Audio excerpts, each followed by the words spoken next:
All right, good morning. And thank you so much for joining us on this Saturday morning. Hopefully you're still sipping on your tea or coffee, or already enjoying brunch or whatever, part of the day you're at.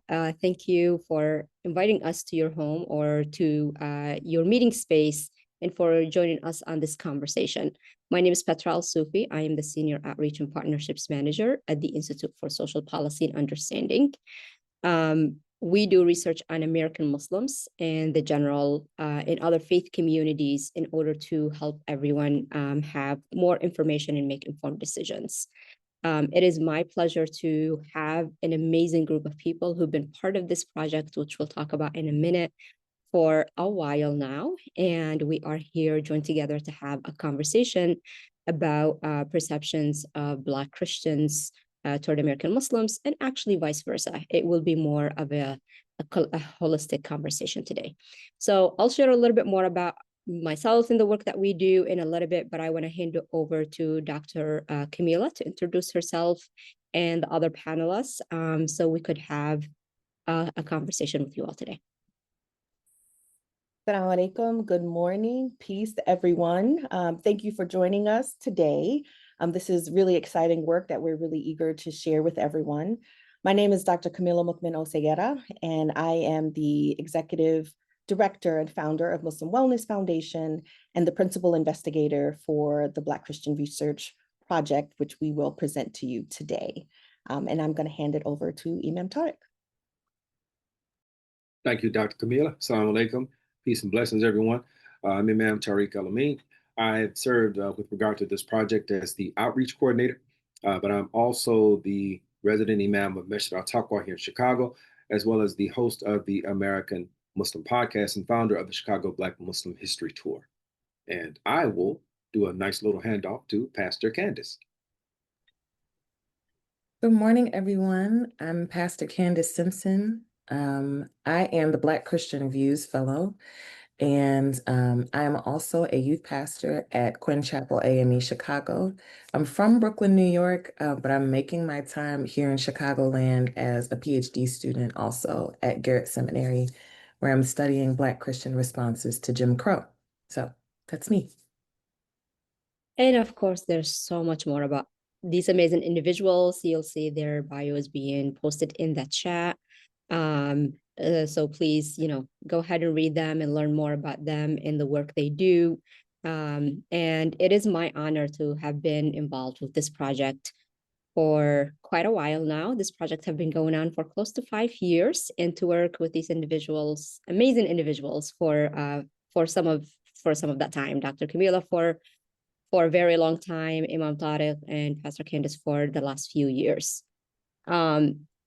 And as the Senior Outreach and Partnerships Manager at ISPU, I'm also the Outreach Coordinator for this project as well. And we'll talk about that. Why do we have so many outreach people? Why do we have so many people involved with this?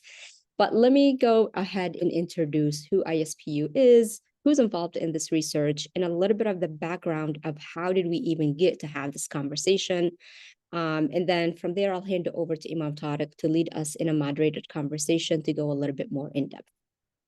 So perceptions of American Muslims and Islam among Black Christians. Like I said, this is a journey that have lasted close to 5 years.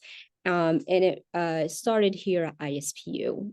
At ISPU, we have been around for more than 20 years, leading research on American Muslims in America. And the purpose of our research is we envision an America where Muslims are thriving and equal.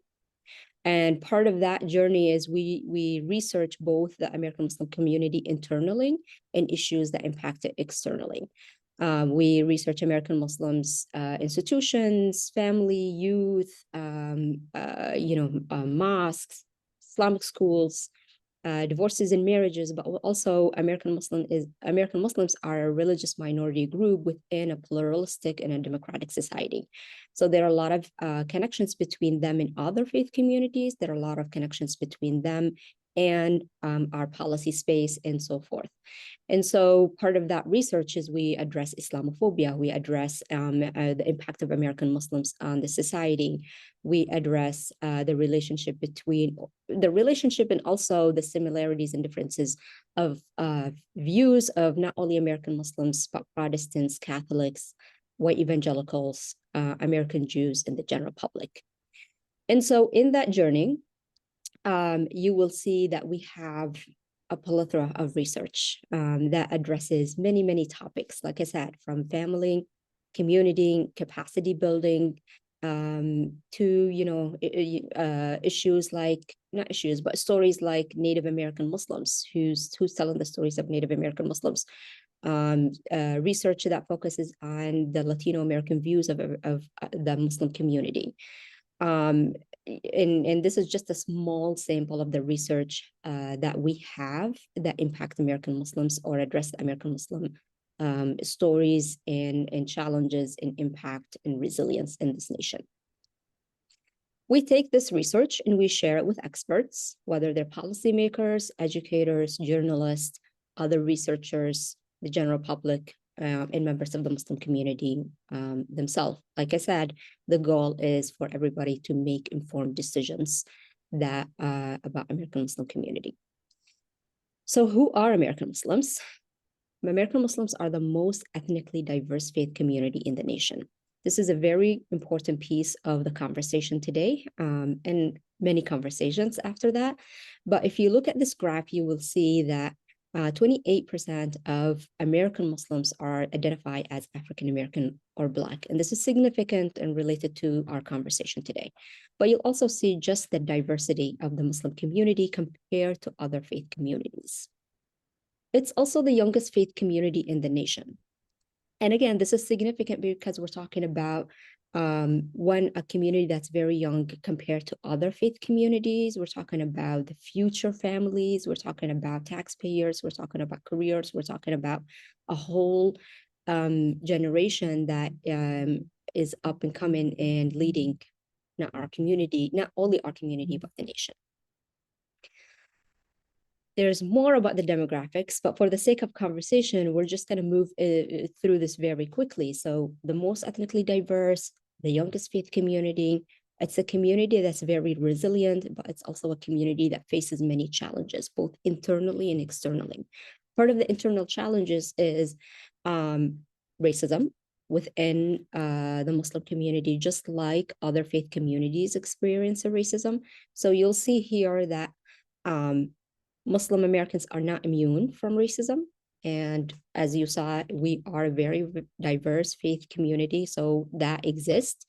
And even though Muslims are less likely to experience racism from their own, it's still a third of American Muslims say they experience racism from their own community. And that's true for African American or Black Americans who experience racism from their faith community, whether they're Muslim or not. The other thing that is experienced by American Muslims, beside racism, is institutional Islamophobia. And so at least a third of American Muslims say they experience discrimination in institutional setting, regardless of their racial or ethnic background. This is, not just individuals discriminating against each other. This is discrimination and Islamophobia experience in institutional settings, usually by people who have a say in your, and things that impact your livelihood, whether it's in a healthcare setting, whether it's from social media platforms themselves, not just users there, law enforcement. And again, every single one of these points could have its own day-long conversation, but for the sake of today's conversation, I'm just trying to give you just a small idea of kind of the challenges, but also the intersectionality of, race, religion, and the larger system that we're all a part of. Islamophobia is not just bad for Muslims. And that's why that's part of the reason we're having this conversation. It is bad for Muslims because it leads to discriminatory policies, whether at the national level or policies that impact their places of worship, their banking transactions, and so on and so forth. But it's also bad to democracy and security, because there is a linkage between supporting Islamophobic behavior and Islamophobic perceptions, and also supporting anti-democratic and authoritarian attitudes, like accepting military targeting of civilians, which is a war crime, like accepting suspension of our checks and balances, accepting discriminatory policies. So Islamophobia, just like other forms of discrimination, is bad for everyone. So what is this Islamophobia thing that we're talking about? There are many ways you could talk about Islamophobia. There are many terminologies to use. That's not the conversation we're having here today. You could refer to it as Islamophobia, as anti-Muslim sentiment, discrimination, anti-Muslim hate. Call it whatever you want to call it. We're talking about the same thing. It is a fear and prejudice and hatred of Muslims that leads to provocation, hostility, in policies that impact them. It comes from, it is not just individuals exhibiting Islamophobic attitudes. It's an industry that's well-funded and supported and led by people in key institutions in key decision-making spaces. When we talk about Islamophobia, ISPU, we measure very specific things. We worked with Bridge Initiative at Georgetown and developed something we call the Islamophobia Index, where we measure support for anti-Muslim sentiment. And these sentiments or these statements look at, do you think that most Muslims in the US are more prone to violence than others? Are they less civilized? Do they discriminate against women more than other people? Are they loyal, or do Muslims living in the United States less civilized, or should they be blamed for actions, or be responsible for actions of members of their faith community? These are not random statements. They were selected based on a whole body of research that link the support for these statements and support for discriminatory policies. So we've been measuring the Islamophobia Index since 2016. The good news is we're not talking about the majority of Americans being Islamophobic, but we are talking about Islamophobia inching up every year. And here you will see on a scale from 0 to 100, 0 meaning you don't support, 100 point mean you have 100 or complete support for these statements. And so here you will see the support among faith communities. The good thing is you could actually decrease Islamophobia, so Islamophobia could actually go down. And then in 2019, when we did the analysis by race, this is what we saw. And this is what led to the study we're talking about today. When we looked at race, we saw that Black Americans had a similar level of support on the Islamophobia index to white evangelicals. Now, go back to, or remember the first slide I shared about the diversity. Remember, there's a big segment of the American Muslim community is African-American, identify as African-American and Black. And other part of our research talk about, knowing Muslims actually reduces their Islamophobia. And so that was a very, very confusing finding for us, or a finding that led to more questions than answers. And I'll talk more about what we did when we get into the conversation. But one thing we didn't do is publish and say Black Americans are Islamophobic.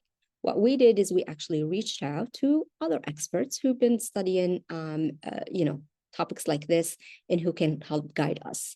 And so this led to the partnership with the Muslim Wellness Foundation and Dr. Kameelah, where we reached out to her.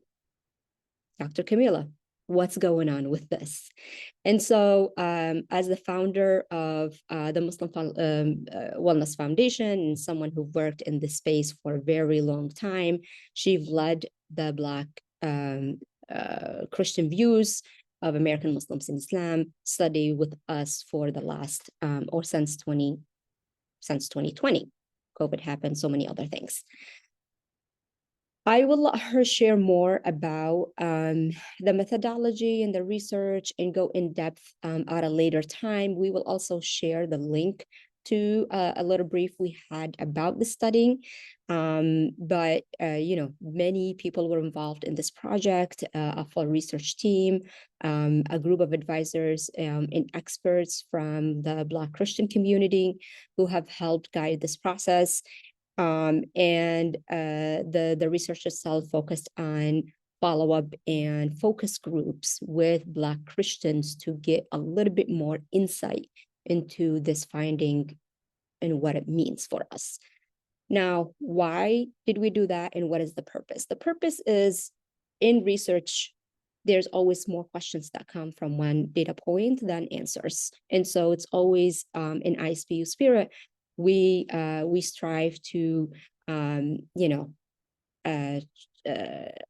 understand as much as we can about every single data point that's coming through, so we could help everybody make informed decisions about any conversation that's happening related to American Muslims. American Muslims, and specifically African American Muslims, are an integral part of this society, and we cannot have a conversation without addressing all the points or having as a holistic picture as you can. And also, the sensitivity is very, very important. Cannot just take a data point and run with it and without further explanation. And so, as Dr. Kameelah dove into the focus groups, asked specific questions that gave a little bit more insight into Black Christian views of American Muslims, Black Christian views of Islam, Black Christian views of African American Muslims, and where all of this originated from. Now, few things emerged from that study. And like I said, we will not go in depth into that because you could read them in the brief, and Dr. Kameelah is better at going in more detail about this, which does not happen over an hour webinar. This requires at least a half day or a full day of in-depth exploration, activities, in conversation with Dr. Kameelah, who leads this for ISPU and Muslim Wellness Foundation. So she leads days of learning that go in depth into this conversation, because it is not an easy conversation to have. And so I encourage you, I invite you, if this is, sparking interest of yours, to please do sign up for some of that work with Dr. Kameelah, if you're interested in exploring it further. But for the sake of, introducing what came out of the findings, few themes emerged from these focus groups and from, the conversations with them. The first one is Black Christian experience with American Muslims is limited. And so while a big segment of the Muslim community is African American, it doesn't mean that all African Americans, Christians have that experience with each other. Similar to the general public, American Muslims at the end of the day only make 1% of the total population of the US. And people live in different geographical areas around the country, unfortunately divided by race, by immigration status, by all of that. Thanks to a lot of, the historical systems in this country. When they do live close to each other, due to, again, many things, interactions are very limited or transactional, even when it's the most densely populated areas. If people are not intentional about interacting with members of, other communities, they just don't happen. The other one is Black Christian family familiarity with Islam is very low. They're familiar with Muslims, but not actual Islam, which again is similar to what we see in the general public. And Dr. Kameelah will talk more about the implications of that. The other piece is the origins of Black Christian beliefs about Islam and Muslims. Where did they come from? Unfortunately, they come from the same space, same place that the rest of society, including American Muslims, get information about themselves. Media coverage. And unfortunately, media coverage of Islam and Muslims is horrible. There are many studies that document the coverage of Islam and Muslims is actually worse than cancer and cocaine for over 25 years. And we're talking about liberal media. There's a very strong negative representation of Islam and Muslims, not only in the news media, but also in popular media, entertainment media, similar to other minority groups that are negatively represented in our media. And so that influenced people's perception about each other. And, unfortunately, after 9/11, the focus of the media coverage was on very specific stereotype about American Muslims, which is those who commit ideologically motivated violence, where if that person was a Muslim compared to someone who's doing the exact same thing who happened not to be Muslim, the media covered them 770 more times the person with Muslim identity. The other two pieces are very specific to race, which race does matter in people's relationship with each other.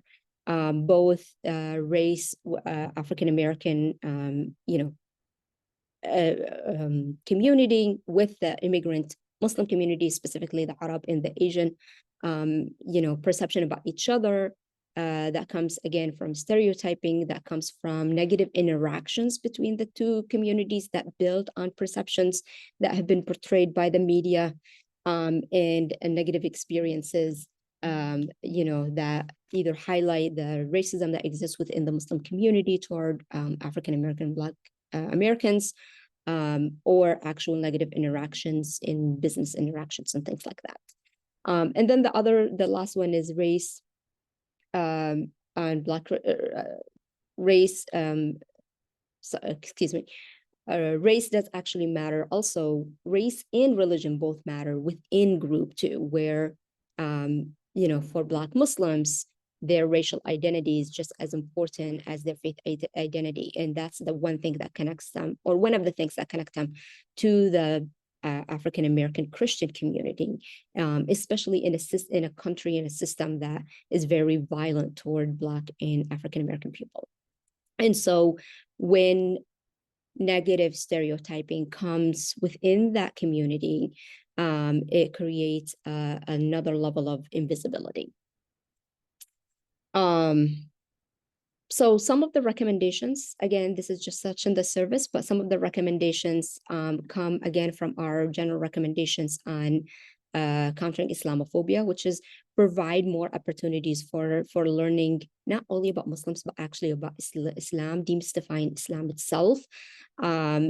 Acknowledge Christian privilege, which again, that's Dr. Kameelah's territory. She'll talk more about that in interfaith conversations, and actually acknowledge that in a lot of interfaith spaces, African-American Christians and even African-American Muslims are not part of those conversations. And so that in itself create challenges for people to learn from each other. And make shared Black identity a unifying factor for Black Christians and Black Muslims. Again, that's the one thing that people cannot get rid of or cannot hide. And both Muslims and Christians of the Black and the African-American community are exposed to the same violent system in this nation in white supremacy. And then the last one is anticipate hard conversation. This study led to a lot of hard conversations because it is not an easy conversation to have. So anticipate it, plan for it, and create a safe space for people to have those hard conversations. So like I said, this is just an introduction. If you want to know more, sign up with Dr. Kameelah for in-depth on this. But I want to hand it over now to Imam Tariq to lead us on a conversation a little bit more about what we just talked about here and about the specific study and its finding. And then we'll leave you with contact information later for signing up for more. Thank you so much, Sister Petra, for that framing and the introduction. So my first question, and I want everybody to feel nice and relaxed, going to get a lot of information, but in a really, really easy way. Hopefully that's the intention for today. So I want to begin with Dr. Kameelah.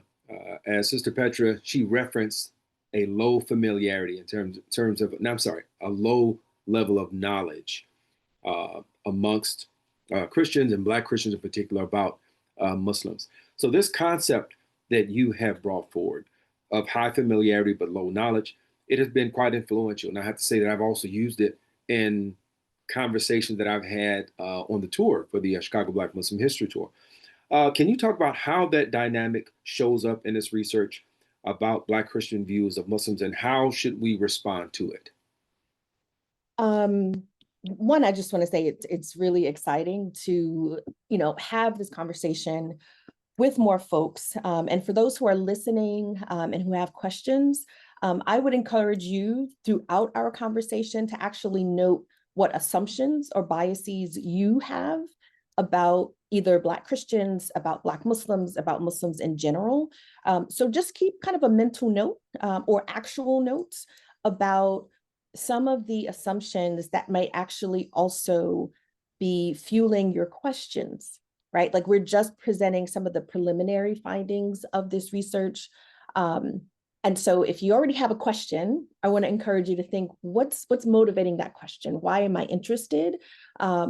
Or what knowledge that I already have, right, is sort of prioritizing that question in my mind. I saw that there were already some questions about the Nation of Islam, and so we'll get into that.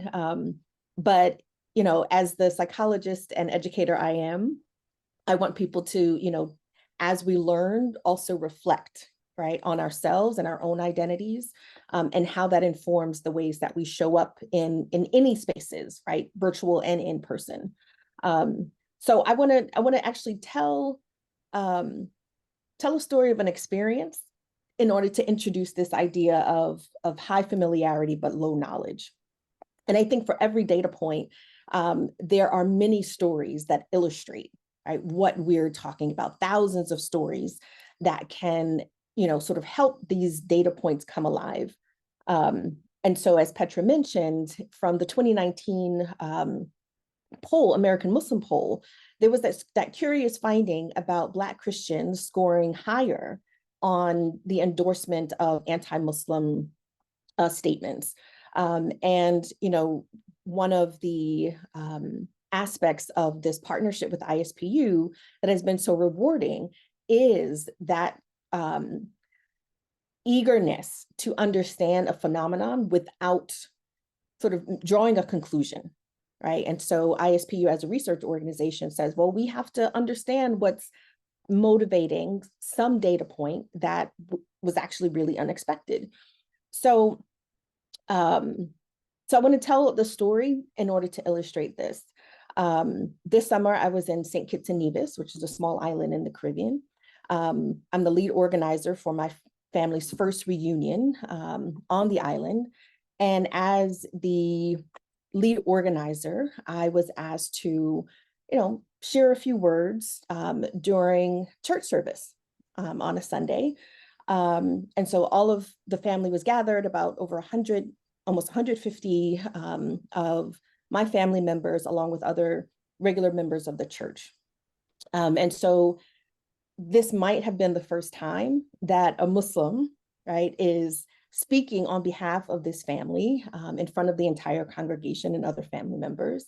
And I was honored to do so, to one, honor my own Christian ancestors and my extended family, but also visually and verbally sort of highlight this idea of spiritual diversity within our communities. And so it was very well received, alhamdulillah. But there was one comment that was made the next day on a Monday. And so this Black Christian woman asked me, what's the meaning of my name? What does Mukmin mean? What does Oseguera mean? So I'd explained it's an Arabic and Mexican surname. And she says to me, I've never met a real West Indian Muslim up close. And I thought, she has no idea what I do for a living.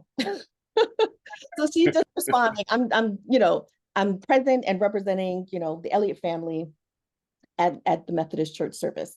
And so I just, smiled and didn't say very much. And then she says, well, my son became a Muslim and I just ridicule him all the time. I'm a Christian. I have no intention of learning anything about it because it will challenge my own faith that I'm holding on to. And I can't be bothered with all of that. So this is when we talk about a data point, we're also talking about the lived experience of thousands of people, everyday, casual.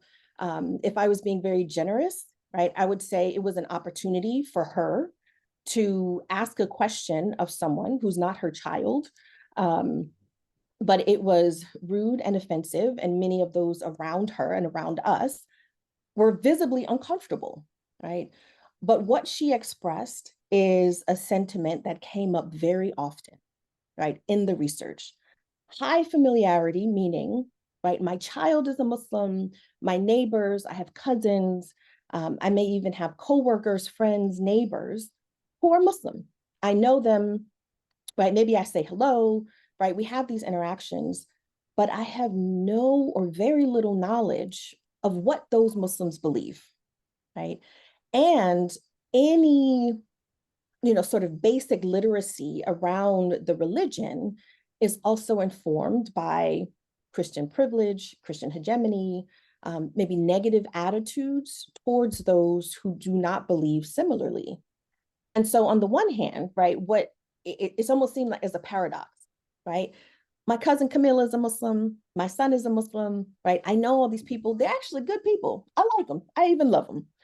And my knowledge of what my cousin Kameelah believes, I don't know, right? Maybe I know some practices she covers, right? And maybe she covers because her husband told her to, right? Alluding to stereotypes and assumptions about Muslim women being oppressed within Islam.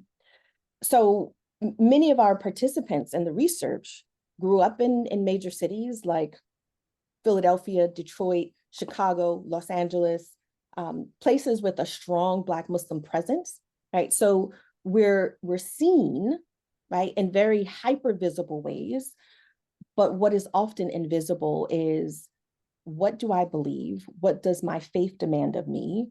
Right, so I'm not a stranger to Black Christians, right?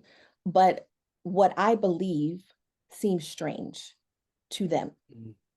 And so this is, I think, the disconnect between proximity and relationship, right? Just because we live in close proximity to one another does not necessarily mean that our relationship is one filled with sort of reciprocal curiosity. It doesn't mean it's one that is animated by a sense of curiosity, right? Of excitement about the difference, right? Actually, the difference in what we believe may be seen as a threat to Black identity, right? If Black identity is often assumed to actually be a Black Christian identity, if I do not fall within that definition, then I'm the other, right? Or I'm some kind of deviation from what is seen as the best, the most moral, upright Black identity. So I want to leave it there because I know Pastor Candace, right, could speak to some of this as well. But I think the two major points that are underpinning this idea of high familiarity and low knowledge is, one, the lack of recognition of spiritual diversity within the Black and African American community, internally and also externally, and this phenomenon of what's called Black Muslim intersectional invisibility, right? That if broadly assumptions about American Muslims are that they're Arab or South Asian, it ignores the presence of Black folks. And there's an assumption that Black folks are predominantly Christian, it ignores, right, the spiritual and religious traditions of those who are not Christian. So this allows for so much misunderstanding, but also could be the foundation for so much really genuine solidarity and movement work. So I want my dear friend, Pastor Candace, to weigh in as well. Thank you so much for that answer and for teeing up Pastor Candace. And as someone who is really on the front lines in terms of the Black Christian community, as a pastor, can you think about what it means to shape how faith communities talk about the other? And from a practical standpoint, are there particular approaches that you've seen work when it comes to confronting stereotypes or misinformation about Muslims within the church? And as you answer that, I'm going off camera to close these blinds because I'm about to get blinded by the sun. So, but please go right ahead. It's a good question because we're speaking so much about US American experiences of Christianity, of Black Christianities. And what's really important for us to take seriously is that the way that many of our ancestors in the States encountered Christianity is through the institution of slavery. Like it's impossible to talk about how many of us found Christianity without also engaging the story of slavery here in the States.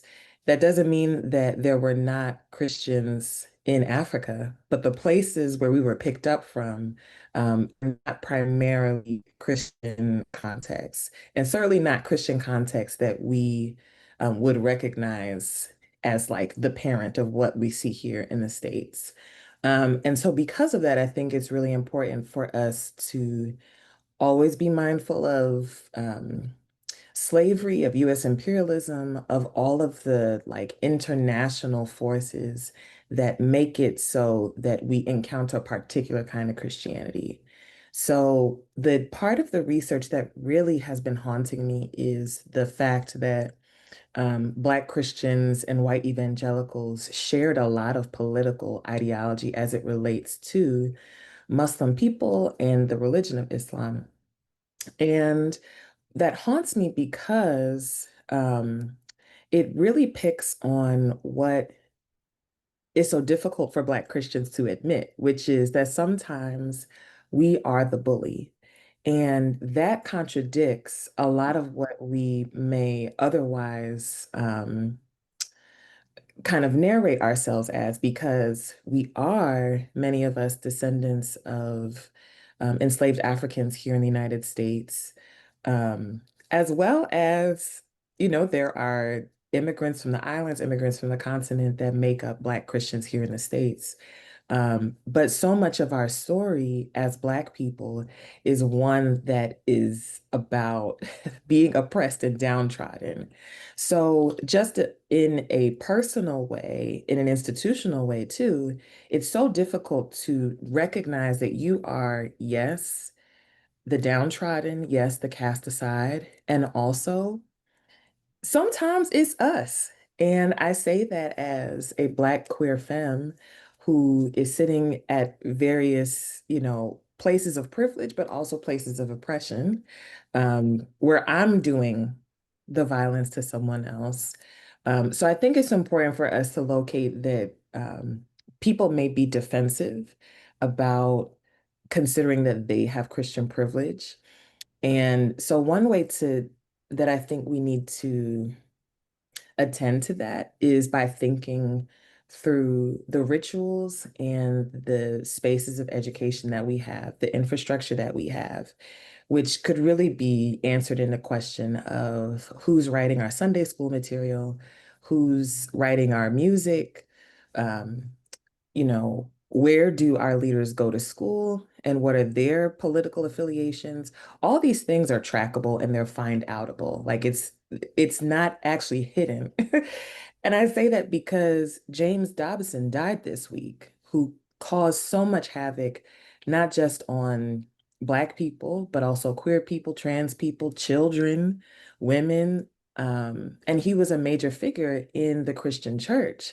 But many of us would never claim that, we may get defensive and say, well, that's not my Christianity.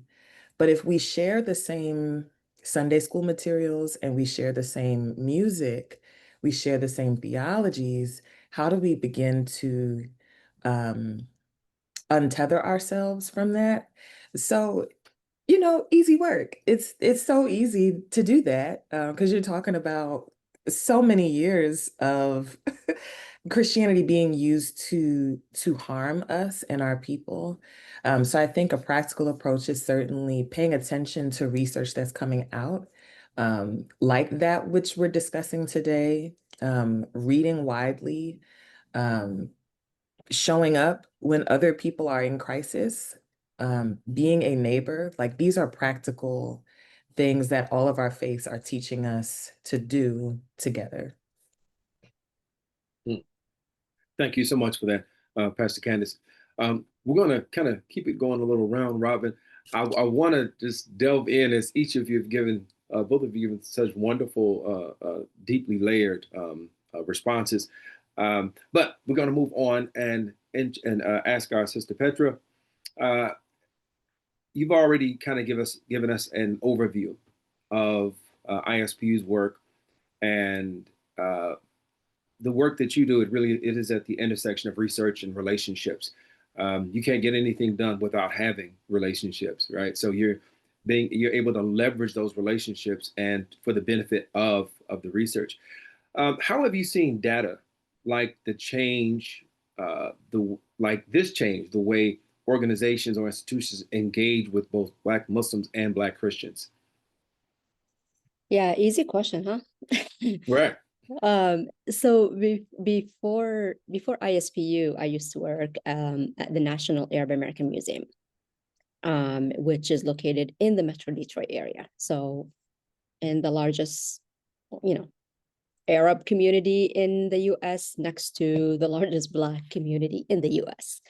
And so, I was privileged to interact and work with both communities and see both communities. So one of the as one of the educators there, my work was really to, share the experience of Arab Americans, both the good, the bad, and the ugly, the impact, all of that, the stereotypes with the general population, similar to what we're doing right now with American Muslims. And so a lot of groups will come to the actual museum space. We have a stereotype room in the space where it's designed to show, all the images that depict Arab Americans in the media and the film and the news, all of that. And then on the opposite end are images of community members. So kind of to counter that. In that room is where I saw the most connection between all minority groups. When they come into that room, they immediately recognized what we're talking about because they saw themselves there. It's like, oh yeah, this is what my community is experiencing the same thing. I saw that with African American kids, with Latino kids, with adults, all of it. On the other hand, when we had adult visitors, the number one question I always received from African American visitors in the museum was, how come Arab immigrants always get a tax incentive to get started on their businesses here? I was like, I've never heard of that. Where is that coming from? So when we dug into it a little bit more, it is not a fact. It's just one of those things that's believed in the community about Arab immigrants, and that's why they have more businesses. That's why they're ahead. That's why. So again, perceptions about each other.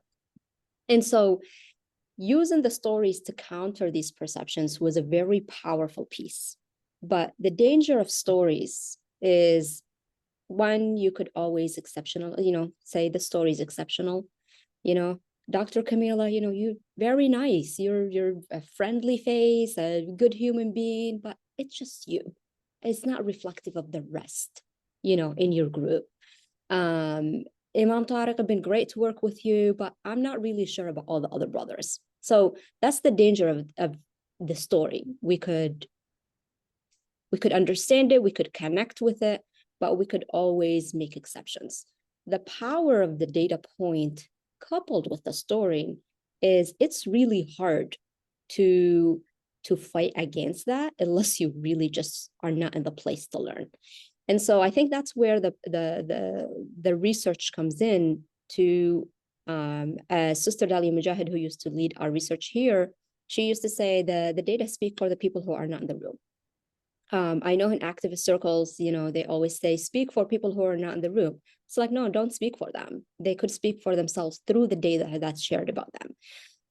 The data is very powerful to use, not only to build relationships, because if we saw anything in the last election cycle, we saw destruction, especially between minority communities. We saw assumptions. We saw one narrative being played over and over and over in news circles, painting a picture that's not completely accurate about one group or the other, adding to already what's already exists in the space, which is negative perceptions, inaccurate information, lack of personal interactions between people and communities.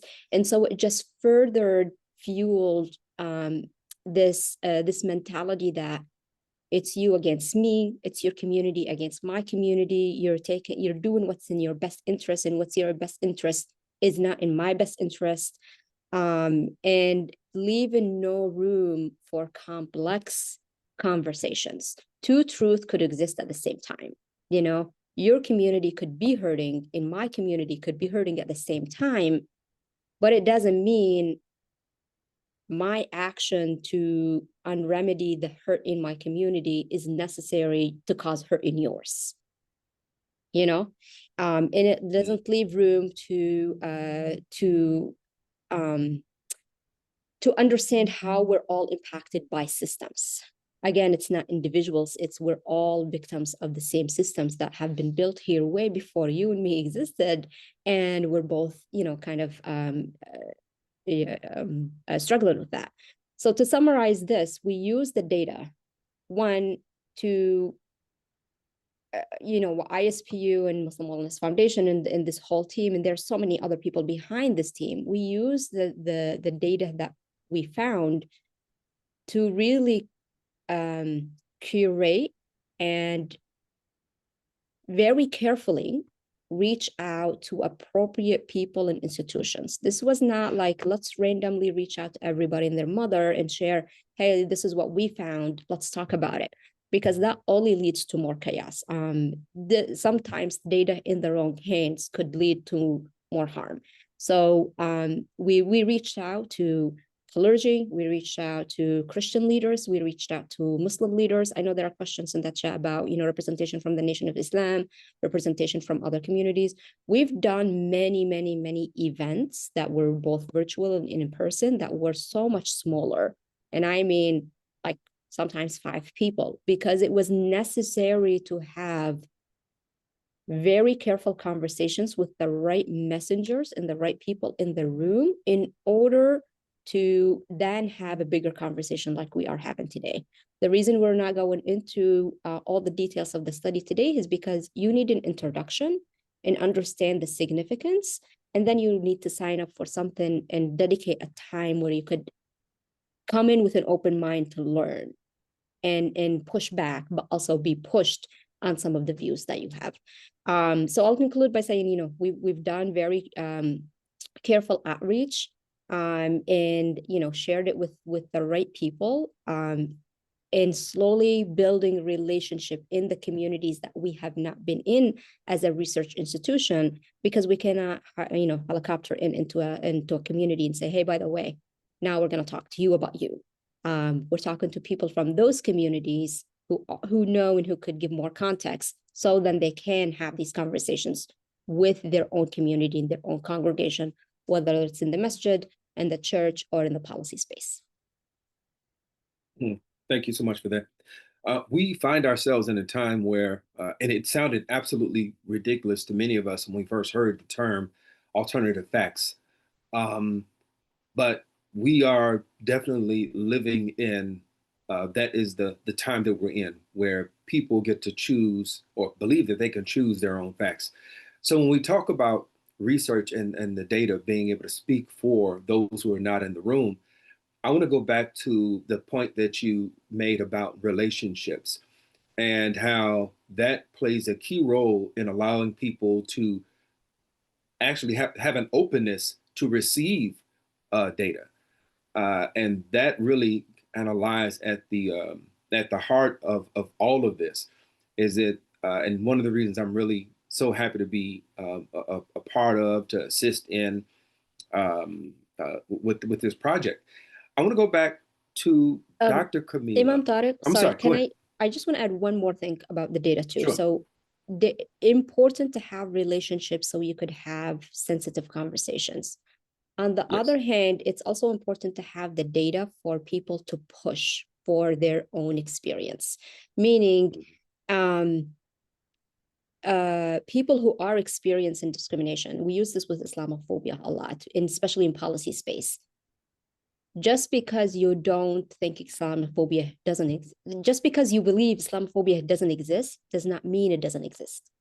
And so that's where Muslims, for example, use their experience and use the data to say, no, what I'm going through is actually backed up by data, and I'm going to demand a change to policy. I'm going to demand a change to conversation. Sometimes you do need to kind of push hard. Sometimes you do need that relationship. And so the way this applies to this conversation is Black Muslims have experienced this and have felt it for a very long time, that their relationship or their experience has been a little bit different with members of their own racial group. It's not just in their head. They could use the data to say, no, this was just not in my head. This is backed up by other conversation, right? And of course, they do need to apply a relationship where relationships matter and where they want to preserve relationships in kind of harmony in their communities, but also use it to say, this is a reality. Yeah, very, very good point. Dr. Kameelah, I want to go back to your answer, very deep answer, and and ask you to really to kind of talk a bit more about how these this research, what it means for the I guess for interfaith, interfamiliar, intra-community dynamics. And I want to just throw this in there as well, because one of my areas of focus is public grief, particularly within the Black community. And that came out of my own experience of going to not only my maternal grandmother, but my paternal grandmother's funerals in the church, and then having the officiant proselytize to my family. And I shared it on social media, and it turns out that this was not an isolated incident. And going back to what I just said to Sister Petra, that I do believe that there's a relational element to this. Is if people were had a greater sensitivity and a higher level of knowledge, then we might see different outcomes. But what does this mean for you? Like I said, in terms of those relationships and those dynamics. So first, I want to encourage us to think about relationship as more than just, I know that person, right? Meaning, I call that person a friend, a coworker, an acquaintance, right? I think because when you're talking about a power dynamic between someone who has religious privilege, but is of a racial minoritized community, right? That being a Black Christian, right? You are marginalized because of race, but you have privilege due to your religion, right? In sort of relationship with someone who is both a racial and religiously minoritized person, that being a Black Muslim, right? So we first have to acknowledge that in this relationship, there is an imbalance of power because of religious privilege, right? That is just a fact. It should be something that people can approach with, not from a sense of being judged, right? But just, this is the reality of the power dynamics as it exists within the United States and many other places. But we're speaking specifically about the American Muslim and Black Christian context. So this relationship, I think, in many efforts around community building and coalition building, it's almost like, well, if we get all of these diverse people in a room, right? Look at us doing all this great work, right? But what we don't talk about is who has the power to invite those folks into the room. Are we having interfaith conversations in mosques, right? In Muslim spaces? Often those interfaith conversations might happen in a space that is more comfortable for Black Christians, right? Or it might be that due to more resources in a community, it is the Black Christian organizing and then says, oh, well, I'm going to have Imam Tariq do a Muslim prayer, right? I'm going to have this Jewish person do a Jewish prayer, right? But everything else about that gathering is very Christian centric. Maybe it is even organized on a Friday afternoon, right? And both Muslim and Jewish communities are like, maybe we need to that would be similar to saying, you know what, we should have a gathering on Sunday at noon, knowing that most of our Christian siblings are going to be in some kind of church service, right? So it's like that level of relationship must begin with a really healthy and robust self-reflection process, right? Before someone says, oh, I'm a Black Christian, I want to know Dr. Kameelah. I want to ask you to engage in a really serious practice of knowing yourself first, because the potential for you to do harm to me, because what you have not examined, is very high. So I think most people want to see themselves as eager and curious. And yes, I want to know other folks of different faiths. But when we are together, whose agenda, whose interests, whose concerns, whose needs are prioritized, and whose concerns and perspectives are tokenized, right? Like I want you to say a little bit of something in, Muslim, and I want you to, say something from the Quran, but like, let's not talk much about that. Like just introduce, like sprinkle a little Arabic, and that is probably enough for my level of comfort. So this aspect of true reflection on relationship and self is work that could take months. I'm not discouraging anyone, right? But I think we have to be so thoughtful and honest and intentional about how we meet each other. One, because the harm exists, but it also means that the likelihood of us being able to counter the very real political and social consequences of this phenomenon starts to decrease immediately, right? And I'll just say this, look at what's happening in the New York mayoral candidate process, right?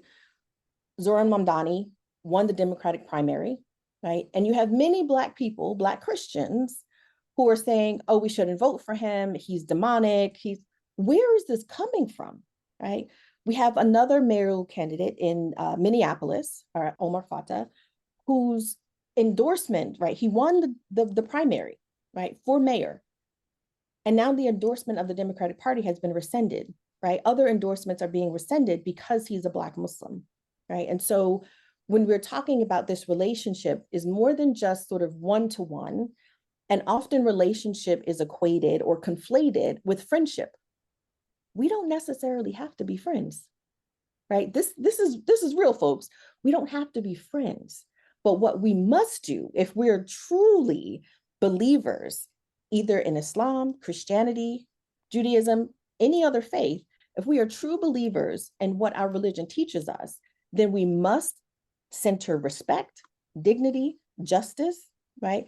It doesn't mean that you invite me over to your house for dinner, right? We don't have to be friends, but we have to establish a mutual level of respect and of curiosity and of humility that will allow us to do the work that our faith demands and requires of us.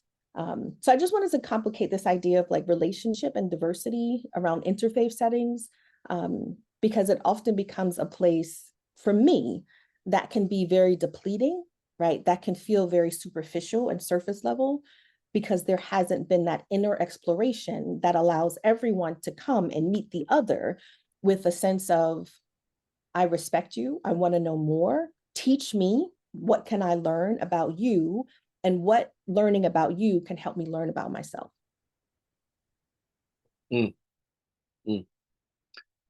Pastor Candace, I'm going to just throw that right at you. What do you think about what Dr. Kameelah just said?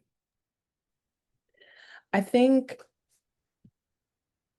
that's kind of what I'm hearing Dr. Kameelah say in terms of like exceptionalizing one person, or saying this is my individual, like I have a friend who talks about like collecting folks of various identities like Pokemon cards. Like, so I got this person, I got that person, I got that person. They all kind of fit these slots, but we're, following that analogy. Like we're playing with people. Like we're not building meaningful relationship with folk. And a place where I had my own Christian privilege reflected back to me. I was teaching first grade, and the school was led by the founder of the school is a Black Muslim man. I want to say he's from Philly. I feel like that's where many of his like people that started the school were from. But here I am thinking, I'm coming back home from college and I'm going to start teaching, and I'm so happy to be back home. And and as we're kind of doing the PD where we're introducing ourselves and all that, I'm like so proud to be part of this legacy of Black Christian people who are educators. And I thought about all the people who taught me how to be an educator.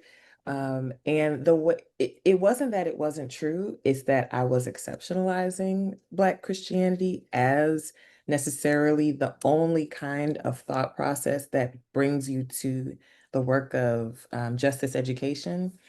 And in his own way, he found a way to say, yeah, and like you share families with folks at Masjid At-Taqwa, which is the mosque that's literally around the corner from the church. And so it's so important to remember that cosmically we are connected, and certainly our political interests are showing themselves to be connected. When we talk about, I mean, I am a New Yorker. When we talk about, well, am I in New York or am I from Brooklyn? Because I think I claim Brooklyn over New York. Let me rewind that. We talk about 9/11 and the response and like the hyper patriotism that we saw in New York, the same infrastructure that um, included like targeted surveillance to Black Muslim communities and Muslim communities in general, Arab communities in general. And then, of course, because no one in the United States understands like geography or history, it was anyone who looked like a Muslim. So that also included, people who are Indian, people who are Sikh, people who are, I mean, just the list goes on and on. That infrastructure that created that surveillance in the Muslim community and all of, the spaces nearby is the same infrastructure that continues to target Black people who were involved in the movement for Black Lives, targeted people who were parts of the Swipe It Forward campaign that was trying to bring awareness to just how expensive it is to travel across the city.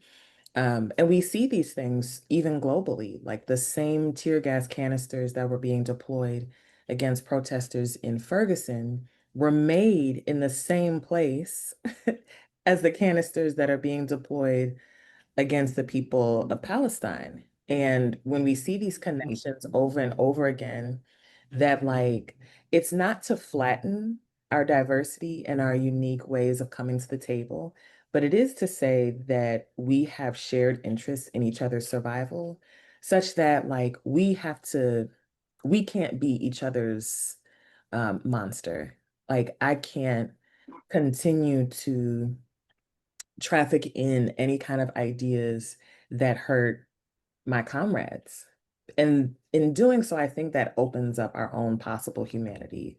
I think it brings us closer to even exercising, as we would say, like exercising some of that toxic decay that's inside of our bodies that has been imparted by white Christian nationalism that's now infecting everything. Like it is it is a thing that I think we all have to mobilize against because it is quite literally killing us and choking us.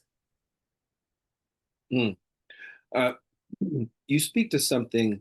I think this goes to one of the outcomes long-term that I have for this project and for this research. And it goes back to a saying that my community hears me say all the time, which is the quality of your life is dependent upon the quality of the questions that you ask. And sometimes we're not asking the right questions, or sometimes we think that there are questions that don't deserve to be asked, but they have bearing on the public space and how we interact with one another. And Pastor Candace, what you just, I guess you kind of concluded with was something that we see systemically, but have not necessarily benefited from as a community. And I say that broadly speaking. And that is this idea of mutual aid and assistance. Fire departments haven't. I was on a fire department for a year. Great experience. But I learned about capacity and these smaller departments. As a matter of fact, even the big ones, but all of these smaller departments, they have mutual aid agreements with the surrounding communities because they recognize that they may come up against a fire that they are unable to handle on their own. And we find ourselves in this current social climate where we're not seeing the benefit of this idea of, not like I said, Dr. Kameelah, not about us being best buddies and chums, but understanding from a pragmatic point of view that we have to have a bare understanding that we cannot make it by ourselves, that we need one another, and we have to execute that in the public space. So let me go to Sister Petra. Thank you. I see you back on camera. Let's talk about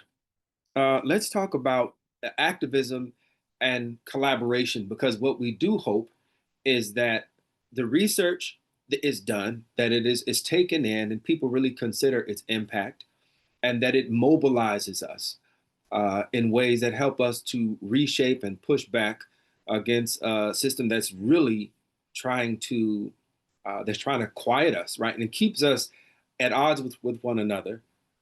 And it basically it strips away any potential power that we have because we can't see that common thread, that need that we have. So let's get into the activism and collaboration. So how can today's movements for justice, how can they more intentionally bring this particular subset, Black Christian, Black Muslims, together in cooperative work? What's the next stage? Yeah, thank you for that question. So the first part is acknowledging that the system is designed to divide and conquer. You know, if we're each other's enemies, then that's what keeps the system running. The second part is for activists, for religious leaders, for community leaders to realize communities are complicated and complex. You know, we need to go beyond just looking at the service. We need to go beyond, American Muslims 101, Black Americans 101, women 101. Like, we've been doing that for at least 20 years. I'll speak 20 years because I come from an immigrant background. This is how long I've been in the space. Obviously, the space was way here before I entered it, but I'm talking from my point of view. So can we move to the beyond the 101, because the challenges facing all of us are not 101 level now. They're not 101. They're like, I don't know, college level. They're whatever the level is right now. They're on steroid. And two, I think we need to create spaces that are brave,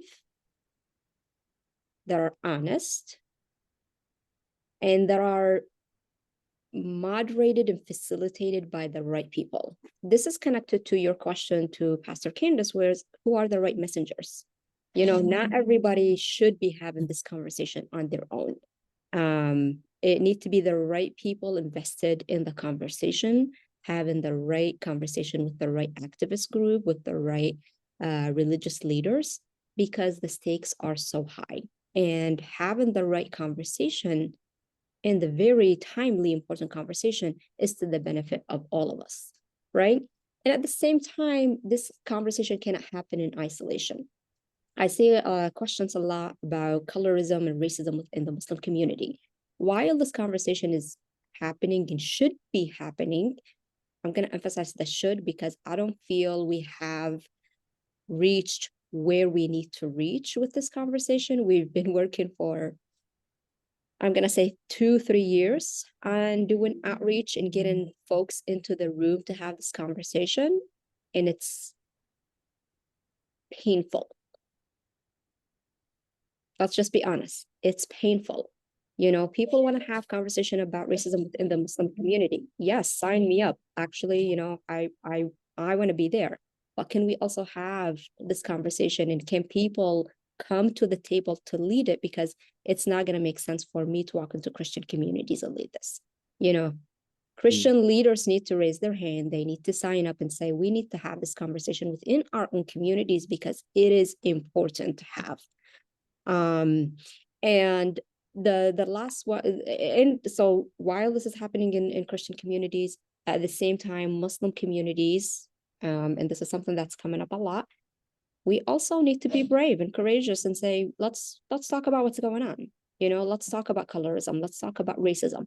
Let's address these issues that are harming not only us, but harming our neighbors. And by the way, when we look at internalized Islamophobia, one of the things that increase or connected to increased Islamophobia is sectarianism and gender discrimination. And so these issues within minority communities, you know, for people to say like, this is not a time for this conversation to be had because we're dealing with something bigger. No, it's actually like, this is the time. You know, we need to clean house and focus on the external issues at the same time because they go hand in hand.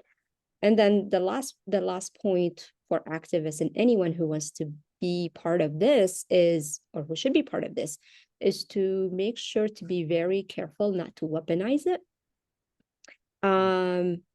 Because others are already doing that. You know, the Islamophobia industry is well-funded and it's doing great. It's thriving. It does not need one more thing to be added to that. So we need to come to this conversation with sincerity, with caution, and with the intention that it is only when we understand the complexity and understand the nuance of our own communities and the challenges that face them and how complex Islamophobia is, that we can really move forward together.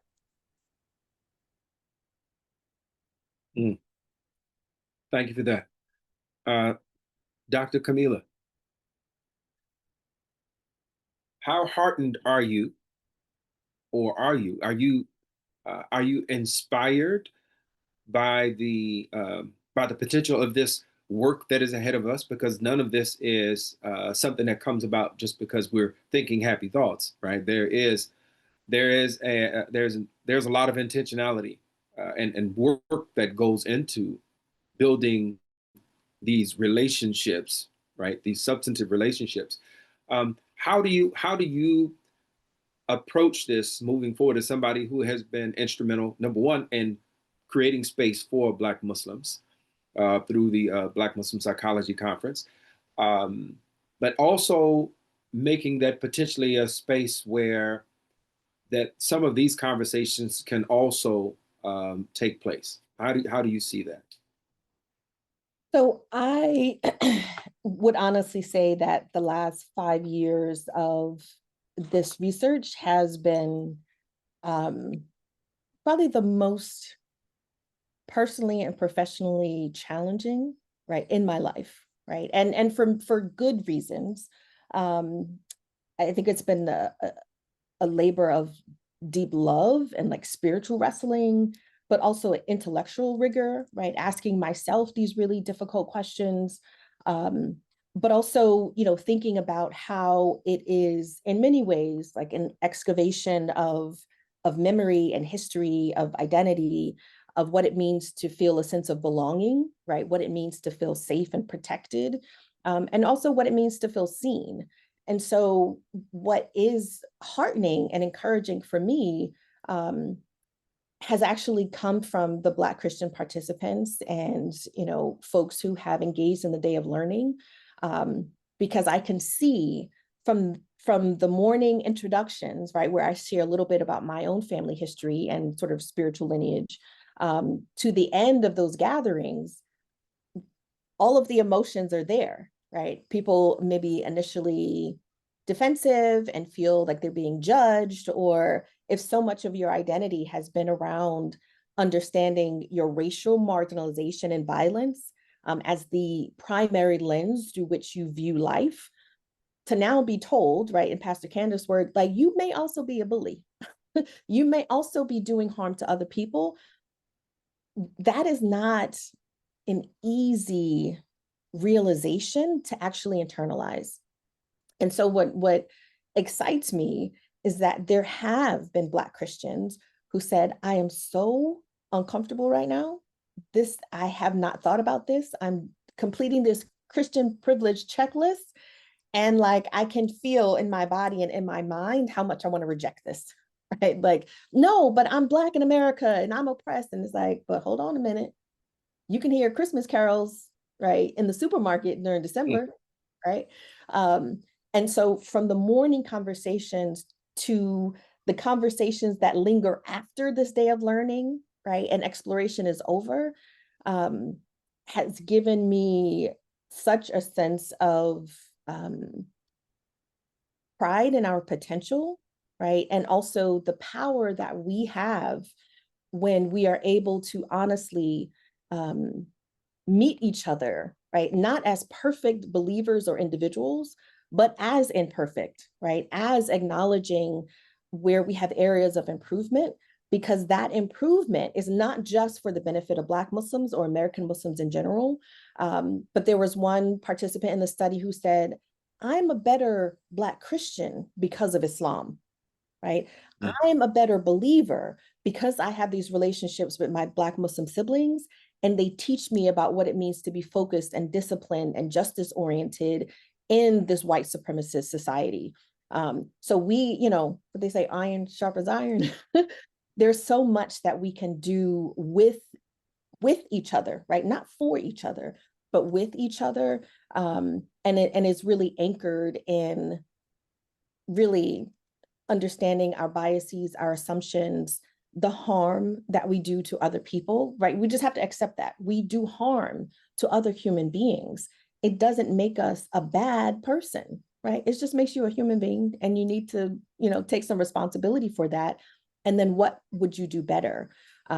So there's so much here, and I think it is very much in line with, I think, an historic sort of Black understanding of potential and growth and power, that when we are in community with one another and we are honest, that's when the real work begins. And that is also the moments in which we need each other even more, because our ability to unify across differences poses a real challenge to empire. And so I would say to Black Christians who are feeling some type of way, or I'm not really sure, like, come in the room with us. Right? I can almost guarantee you, right, that at the end, you will feel something more and different that will be a benefit to your own life. Thank you. All right, as time is winding down, we definitely want to acknowledge we've got a robust discussion going on in the chat.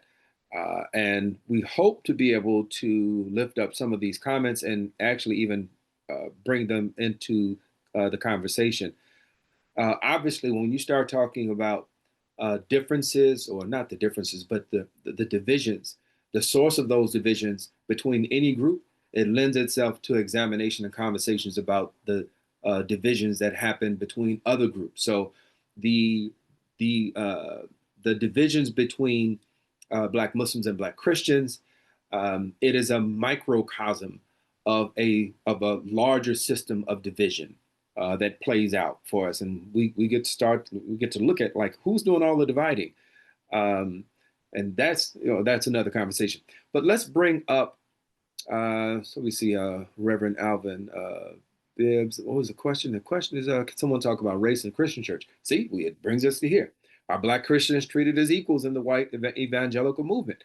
And I'm just going to go from the chat. Reverend Alvin C. Bibbs says, He says, unfortunately, too many Black Christians have bought into the European gospel narrative and don't take initiative to move closer to Black Muslims.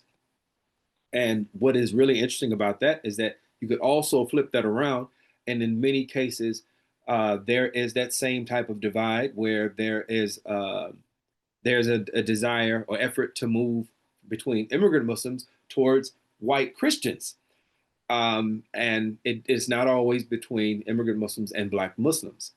So you see a mirroring sometime, but that is definitely, I think, in line with this white supremacist kind of ideology that runs underneath a lot of the concerns that we have. I'm gonna throw this out, and you all just jump in. Anybody who wants to jump in at this. So the next question, it says, oh, nope, that's about somebody being spotlighted. Imam, some of the questions are in the Q&A box. So there are some Which of there box that talk am I in about. the wrong box? No, you're good. I am in the wrong box. I was It's in okay. the webinar chat. Okay, There thank you very much. are a lot of boxes. All right, it says how to deal with Muslims' racism against Black people. I think this comes, no, that's not it. This is that conversation. Let's find a question mark on the end. All right, people are looking for you, Dr. Kameelah. Okay, here's a question. It says, as a convert, this conversation has made me want to ask the church I grew up in to hold a space for talks like this one. Any advice on going about this?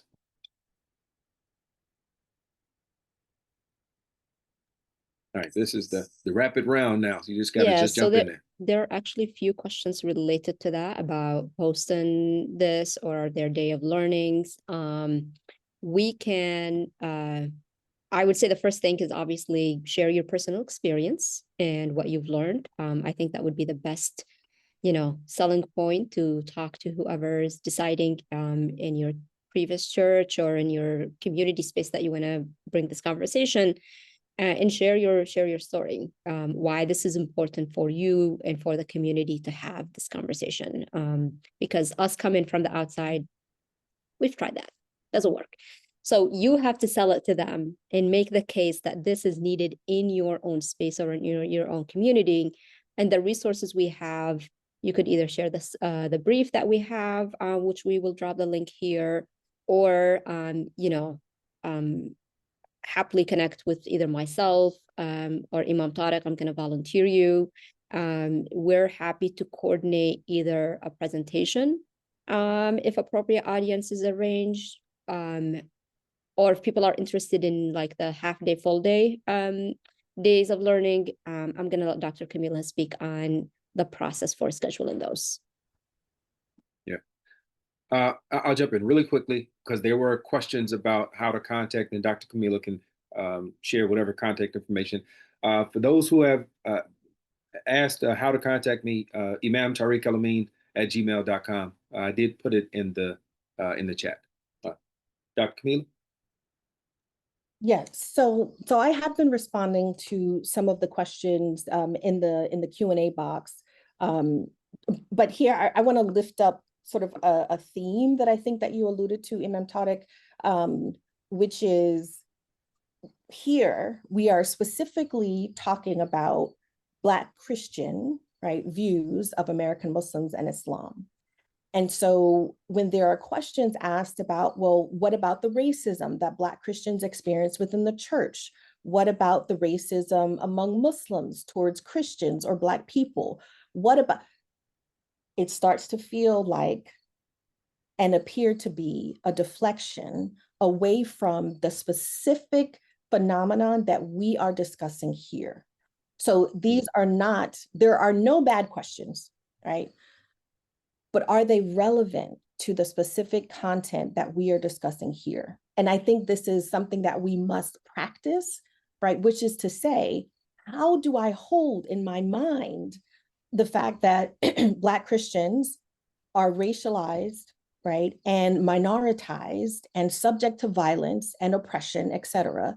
And because of religion, you have privilege as a Christian, right? So it is not the moment to say, well, as a Black person, I'm a Black person too, right? So, or within the church community, right, across the United States, and the impact of white supremacy on me as a Black Christian, that is not this conversation. And I'm saying this with all my like Dr. Mama Cam love, right? We have to sit with some of the discomfort and notice when we want to say, but what about when people are mean to me?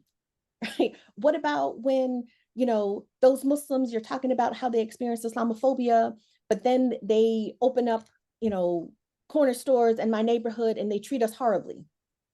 Yes, there's even ISPU research about that, right? But for this conversation, I want to say, let's focus. This is the only study, the only research that I'm aware of that explores in this level of depth what it means for us to understand Black Christian perspectives of American Muslims and of Black Muslims in particular. This is the only research in the country, right? Someone correct me if I'm wrong, but this is the only research that has been done with this level of thoughtfulness and depth across 5 years, right? So I want to invite people to notice the questions that are actually deflections, right? And to commit to, you know, kind of refocusing ourselves on here's a phenomenon that actually has existed for generations, right? It is now being articulated in this way, and the potential for us to empower our communities towards solidarity, especially in this moment of fascism, is tremendous. But we have to do the work to get us to a place where we can harness the potential that is already present.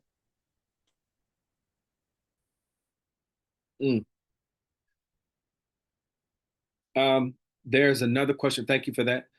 There's another question, which is strategically, I believe this is also from Reverend Alvin C. Bibbs. How does it look to move strategically forward together? What example could you share that are getting traction? And if I could quickly interject to that, I think number one, going back to what Dr. Kameelah just mentioned, first of all, recognizing the necessity and the value in this particular research. If the quality of our life is dependent on the quality of the questions that we ask, these are questions that have not been asked. And there are answers to those questions. And I think strategically, we have to be like city planners. We have to think 50 years down the line, 75 years down the line. We have to think long term and recognize that from a strategic standpoint, honest conversation, real conversation about areas that we may be sensitive about, but being committed to this future where we are not encumbered by these divisions, which strip us, which take the political, the social, and the moral power that we have away from us.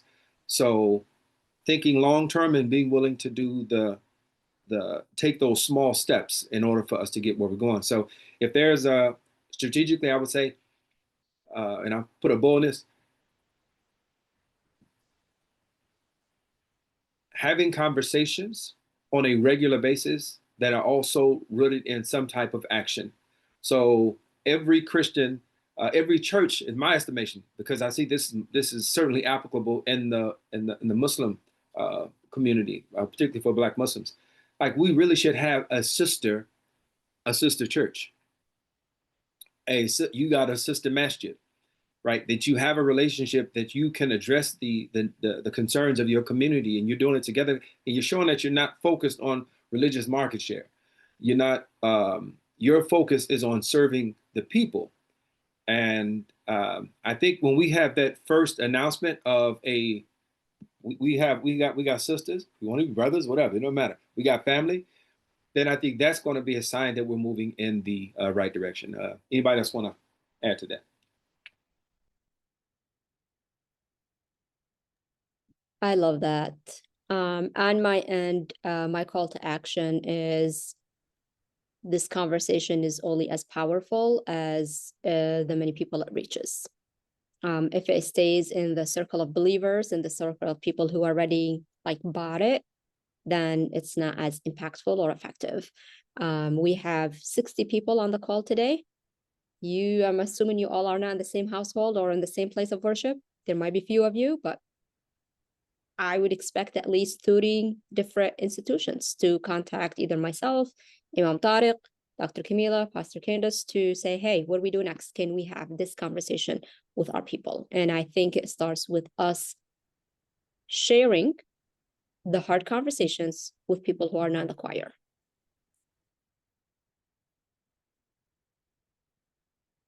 Pastor Candace, Dr. Kameelah, in no order, whichever you wants to go first. Yes, I like the idea of I'm really sitting with that image of mutual aid and making commitments as firefighters to support each other. I think I'm always very compelled by imagery of intentionally like broad coalition work. And I don't mean like cherry picking one person here, but I think sometimes, especially when we're talking about like political organizing, people get used to hearing the same bodies say the same thing over and over and over again. But I remember seeing pictures of the Amish protesting Donald Trump. And it did something for me because the Amish don't really be coming out like that.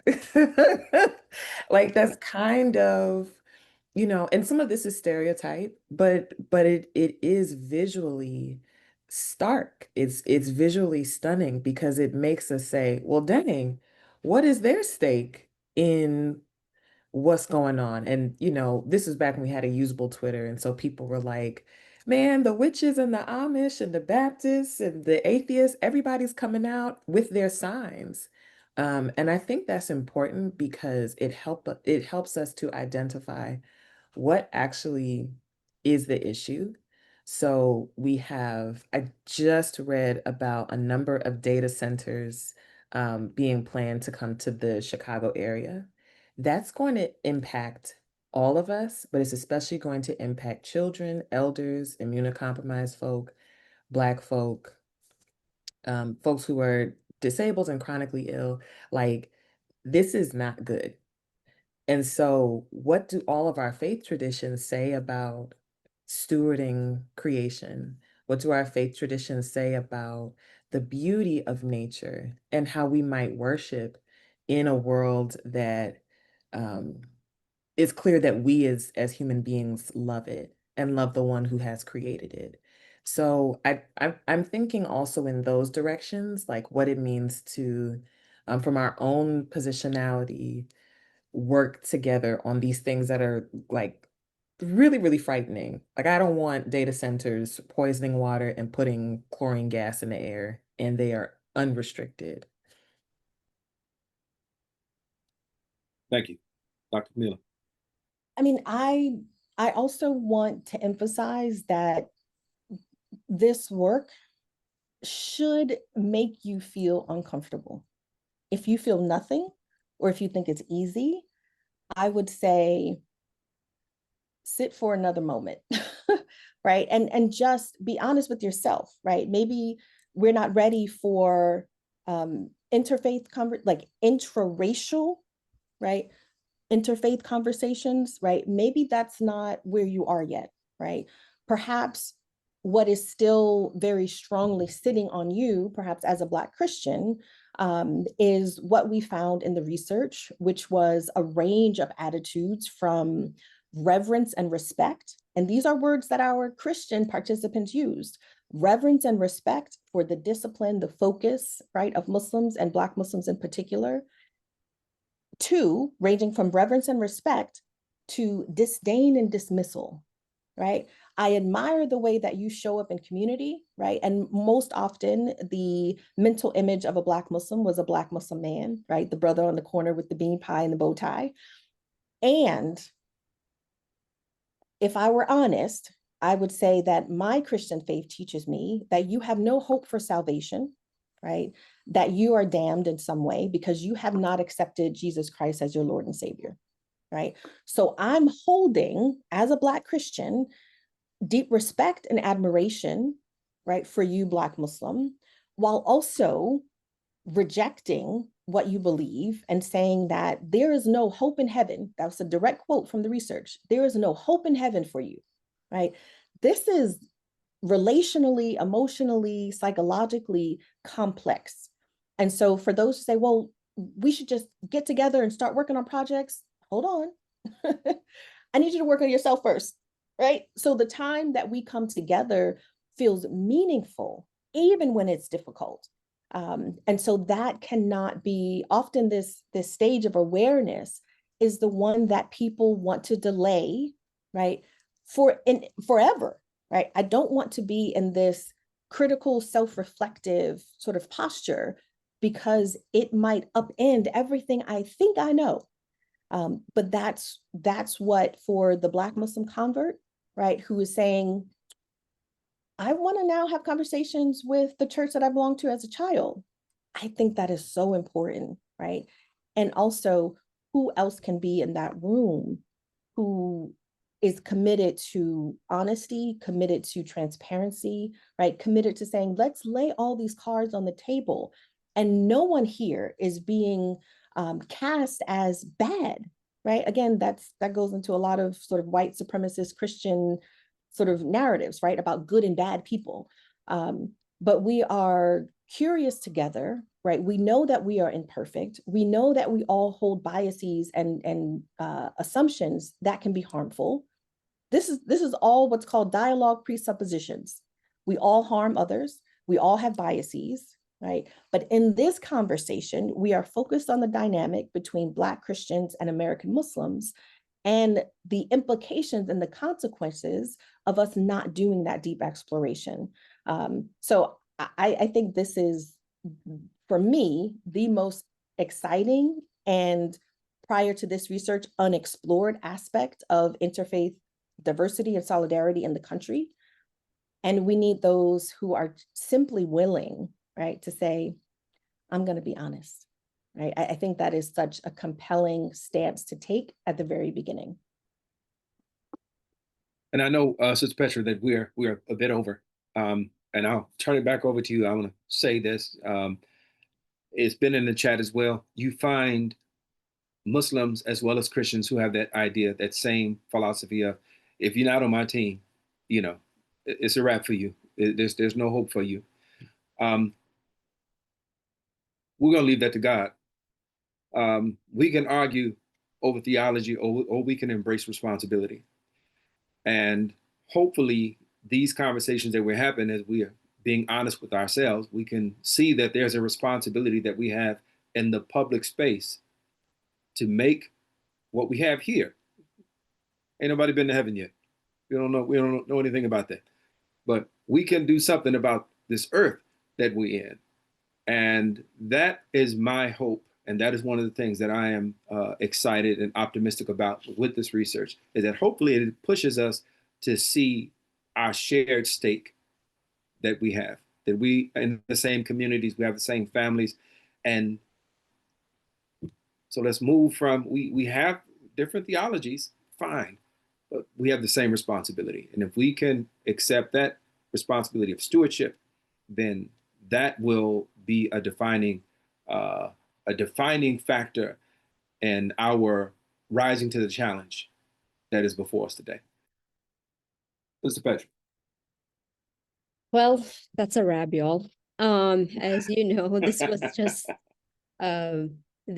I mean, we need like 2 more days to just keep going with this conversation.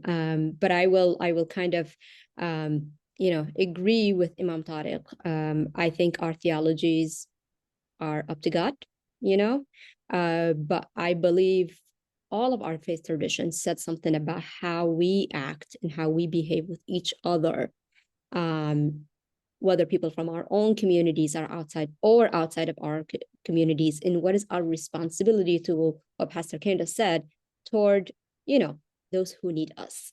And I think my personal hope is that this research will help us have those difficult conversations to go back to the roots of what is our responsibility toward each other, and what is our faith tradition telling us about each other, and how we coexist, or how could we share a space together where we try to make it a place where everybody's thriving. And if that journey lead us to what the Creator, wants us to do, lead us to heaven, great. I hope to see all of you there. So that's my wish. My call of action for all of you is, let's get this conversation in front of larger crowds, decision makers, and people who will be delivering the Sunday service.